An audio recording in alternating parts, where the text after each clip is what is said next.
चाणक्य नीति भाग 9। नंबर 1।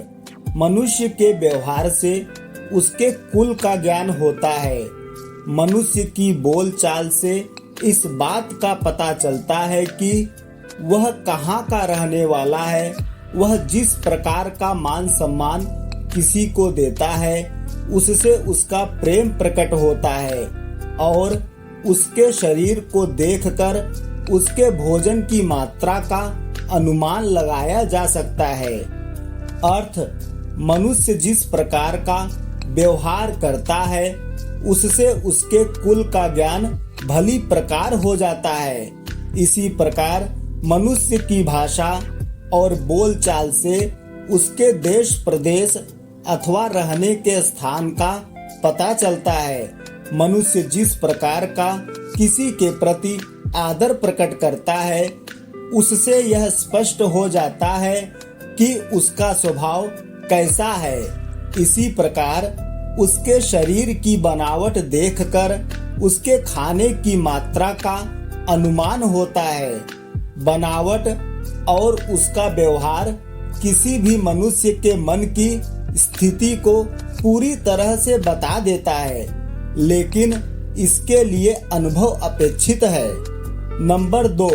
समझदार व्यक्ति का कर्तव्य है कि वह अपनी कन्या का विवाह किसी अच्छे कुल में करे, पुत्र को अच्छी शिक्षा दे, उसे इस प्रकार की शिक्षा दे जिससे उसका मान सम्मान बढ़े, शत्रु को किसी ऐसे व्यसन में डाल दे जिससे उसका बाहर निकलना कठिन हो जाए और अपने मित्र को धर्म के मार्ग में लगाए। अर्थ, प्रत्येक माता पिता का कर्तव्य है कि अपनी पुत्री का विवाह किसी अच्छे परिवार में करे। अच्छा कुल अर्थात जो संस्कारिक हो और शिक्षित भी। उन्हें चाहिए कि वह अपनी संतान को विद्वान बनाए ताकि उनका अपना कुल भी गुण संपन्न हो। शत्रु के संबंध में व्यसन की बात चाणक्य ने जिस प्रकार से कही है उससे प्रकट होता है कि वे कितनी दूर की बातें सोचते थे। आज भी देखने में आता है कि बहुत से पड़ोसी देश अपने विकास में लगे हुए देशों को मार्ग से भटकाने के लिए लोगों में धन का लालच पैदा करके उन्हें नशीले पदार्थों के व्यापार में लगाने का प्रयत्न करते हैं। आज पहले सी परिस्थितियां नहीं रह गई है। परस्पर युद्ध की संभावना बहुत कम हो गई है। इसलिए दूसरे देश को कमजोर बनाने के लिए विभिन्न प्रकार के हथकंडे अपनाए जाते हैं। नशे की लत में एक बार फंसने पर निकलना कठिन होता है। व्यसनी व्यक्ति मानसिक रूप से कमजोर हो जाता है और ऐसा शत्रु यदि जीवित भी रहे तो कोई अंतर नहीं पड़ता। मित्र को सदैव श्रेष्ठ कार्यों की ओर प्रेरित करते रहना चाहिए। नंबर 3।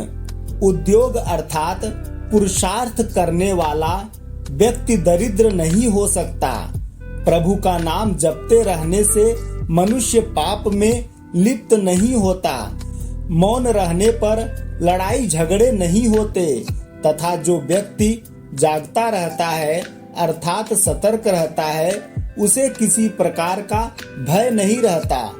अर्थ, जो व्यक्ति निरंतर परिश्रम करते रहते हैं उनकी गरीबी स्वयं दूर हो जाती है। परिश्रम करके भाग्य को भी अपने वश में किया जा सकता है। जो व्यक्ति सदैव प्रभु का स्मरण करता रहता है, अपने हृदय में सदैव उसे विद्यमान समझता है, वह पाप कार्य में प्रवृत्त नहीं होता। मौन रहने से लड़ाई झगड़ा नहीं होता अर्थात विद्वानों का समाधान है मौन।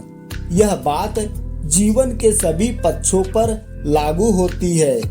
जो व्यक्ति सावधान रहता है, सतर्क रहकर अपने कार्य करता है, उसे किसी भी प्रकार के भय की आशंका नहीं रहती।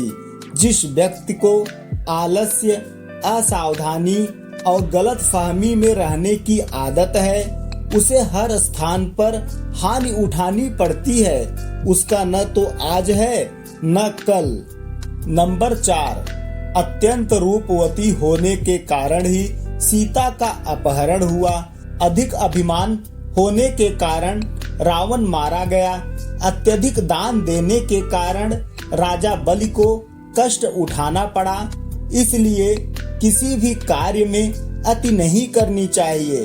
अति का सर्वत्र त्याग कर देना चाहिए।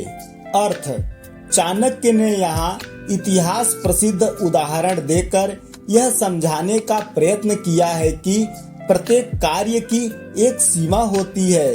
जब उसका अतिक्रमण हो जाता है तो व्यक्ति को कष्ट उठाना पड़ता है। सीता अत्यंत रूपवती थी, इसी कारण उनका अपहरण हुआ।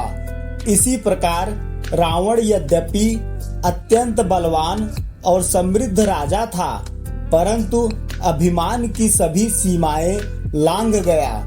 परिणाम स्वरूप उसे अपने स्वजनों के साथ मौत के घाट उतरना पड़ा। राजा बलि के संबंध में सभी जानते हैं कि वह अत्यंत दानी था। उसके दान के कारण जब उसका यश सारे संसार में फैलने लगा तो देवता लोग भी चिंतित हो उठे। तब भगवान विष्णु ने वामन का अवतार लेकर उससे 3 पग धरती दान में मांगी। बलि के गुरु शुक्राचार्य ने उसे सावधान भी किया, परंतु बलि ने उनकी बात न मानकर वामन बने विष्णु की बात मान ली और भगवान ने 3 पगों में धरती, स्वर्ग और पाताल तीनों लोकों को नापकर बलि को भिखारी बना दिया। इन सब उदाहरणों का भाव यही है कि अच्छाई भी एक सीमा से आगे बढ़ जाती है तो वह बुराई अर्थात हानिकर बन जाती है। लोग उसका लाभ उठाते हैं, इसलिए कहा गया है कि अति न करो।